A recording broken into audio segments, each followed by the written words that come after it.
วิธีเลือกลอกให้เหมาะสมกับเหยื่อนะให้ดูที่น้ำหนักสปูลเป็นหลัก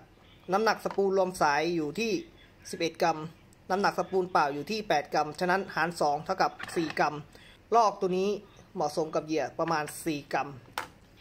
ได้ลอกที่เหมาะสมกับเหยื่อ4 กรัมแล้วก็มาเลือกคันนะครับผมคันนี้ก็จะเป็น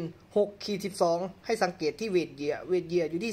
3-15 กรัมฉะนั้นแล้วคันนี้เหมาะสมกับลอกและก็เหยื่อที่เราจะใช้นั่นคือ4 กรัมนะครับ